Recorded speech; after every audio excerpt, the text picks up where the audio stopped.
Really too bad for Carson Wentz. He finally got to play in that the much anticipated playoff game we've all been waiting for, and then this happens. Nick, do you think that the Eagles would have won if Wentz doesn't get hurt? I don't think they would have won if he doesn't get hurt. This is the type of game Seattle loves to play. This is the type of game Seattle's great at playing. Ugly, close games where Russell Wilson makes a few plays at the end. And Josh McCown came in, and while he wasn't able to punch it into the end zone a few times late in the game, Josh McCown played fine. Josh McCown completed 75% of his passes, a 95 passer rating, wasn't turning the ball over. Like, Josh McCown is not the reason the Philadelphia Eagles lost this football game.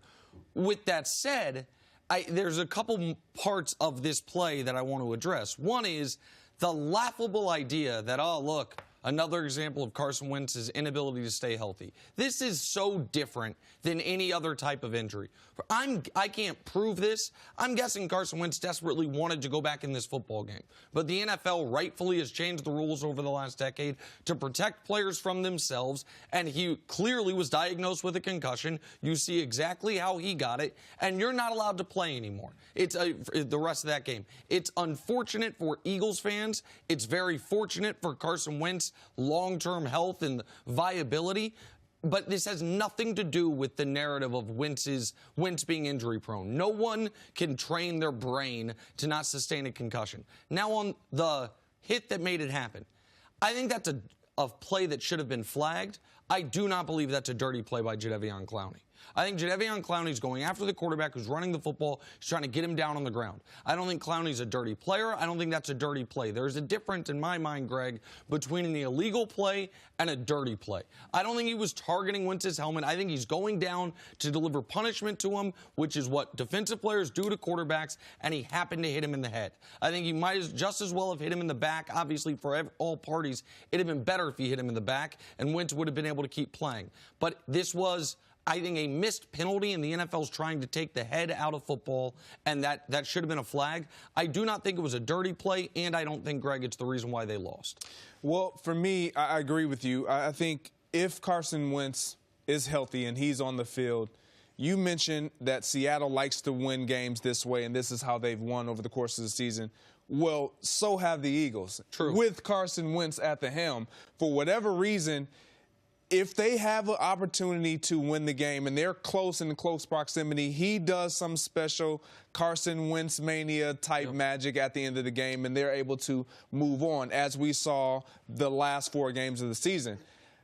To the hit was not a dirty hit.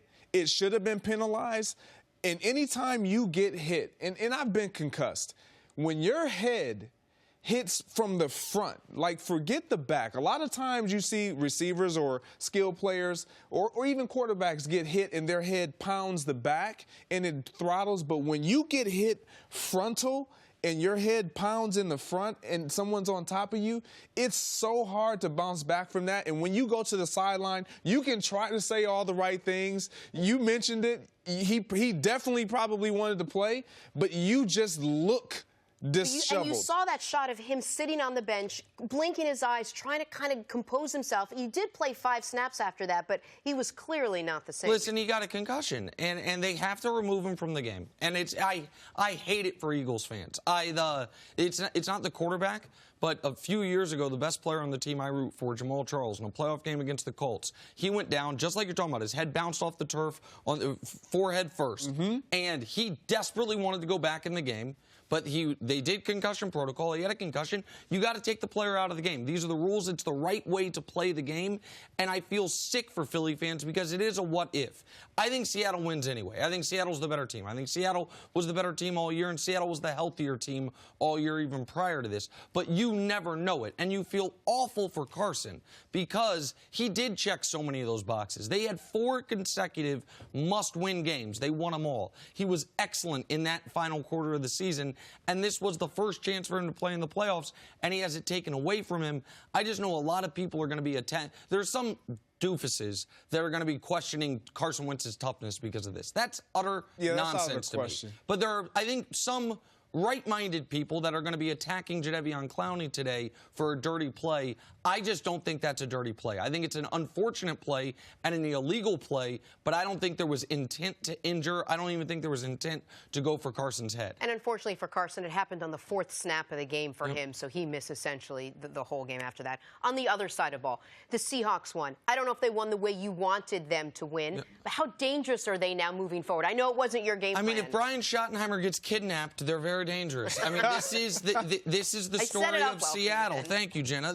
They just love ineffective runs and forcing Russell Wilson to be brilliant instead of just allowing Russell Wilson to be brilliant. We said going into the game, last year's playoff game against Dallas, that they could have won was a story of they ran the ball with their running backs in that game 21 times, pardon me. If you remove one time Rashad Penny busted loose, it was 20 rushes for 31 yards.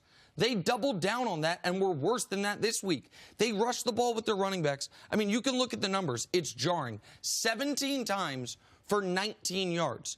Travis Homer had 11 carries for 12 yards, including a 12-yard run, which means the other 10 went for zero. Russell Wilson was brilliant every time he touched the ball. The running game was wholly ineffective every time they went to it.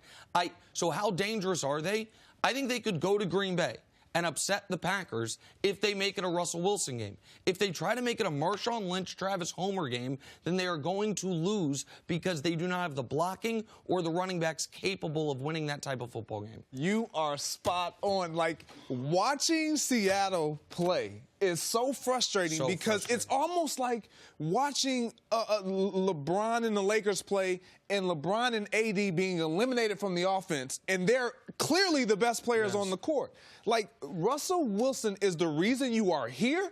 He's the reason you will remain here, and he's the reason why you would progress. And if DK Metcalf plays the way he played, and Russell Wilson has two guys to throw to outside of just running the ball and him eluding tackles and making marvelous plays with his legs, this is a scary team, and they could upset the Packers. Especially with Clowney playing the way he played. He was excellent again, as the hit notwithstanding. And defensively, you just know they're not going to give up a bunch of points. And they're not afraid to go on the road and win dirty, grinded-out games. We just saw them do it. We've seen them do it all year. We've seen them go up to San Francisco and make it a grindy, dirty game, and they came up big in that game. I like the Seattle Seahawks. If what you said, if Russell Wilson can just be special. Just allow him to be who he is. Take the handcuffs off him. It is not 1968, Brian Schottenheimer.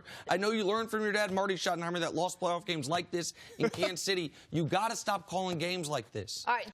Thanks for watching. Subscribe here to get the latest from the show. Also, be sure to check out more of the best clips from First Things First, or go watch a few segments from our other shows on FS1.